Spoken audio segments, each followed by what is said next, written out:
What people see when they see art is that when they see something that's made by hand, they see that potential for something not being perfect, for it to be clumsy, fluid, broken, accidental, go in directions it's not supposed to. So people like things to be a little bit skewed, and that's what they're always trying to get. And that's why this ransom note looks so awesome.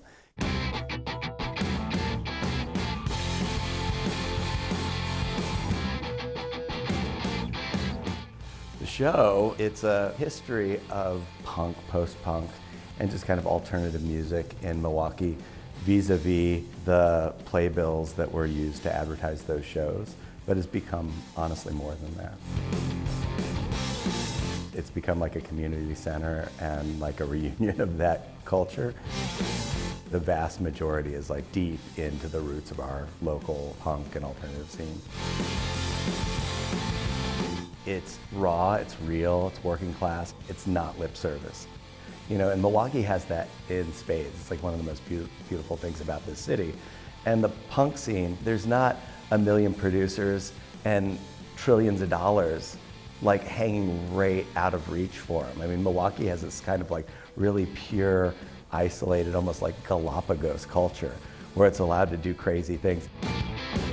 Most of it is like oil tasters, Haskels, like kind of old, like early 80s, late 70s punk. And then it moves into some of the newer stuff because like Eric Von Munz has the Cramps and Jack White. In the very beginning, they were collected as just an ongoing way to preserve a culture that was very organic. A lot of them they were collected for the bands but didn't know the artists. In some cases, like the artists are really, really important because they were designed as pieces of art. Eric Von Munz, he's like an amazing, emotionally honest, connected guy. And as an art dork, like that's what makes people good artists because they're not outside of themselves. They're like a full point of view that's growing and changing and trying to get to something. And those people always make great art because they're growing and learning and developing. And you see it in his work.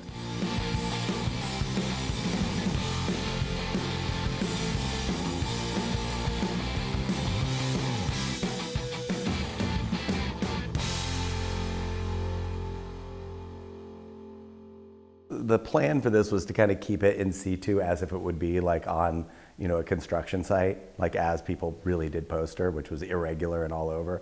And then in some cases we curated it a little bit more like a gallery. We curated this through kind of like organically through how it felt. We were just pulling them out of like an archive. And we started generally older to newer. So you're seeing that. And so this is going to be like, you know, 70s to newer things. So you tend to see more production as we get into computers.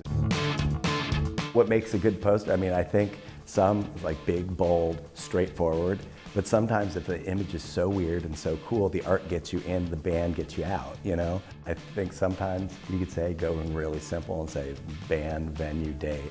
But sometimes if it's just such a rad image, like people go, God, let's grab that poster, and then the music sinks in eventually.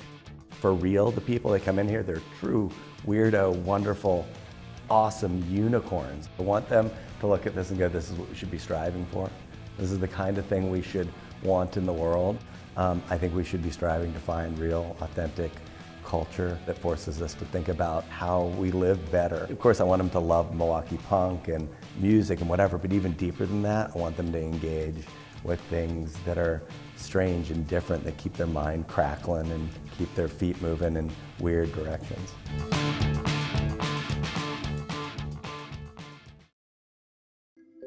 Thanks for watching The Arts Page. Please like, subscribe, and turn on notifications for more stories of art in our community.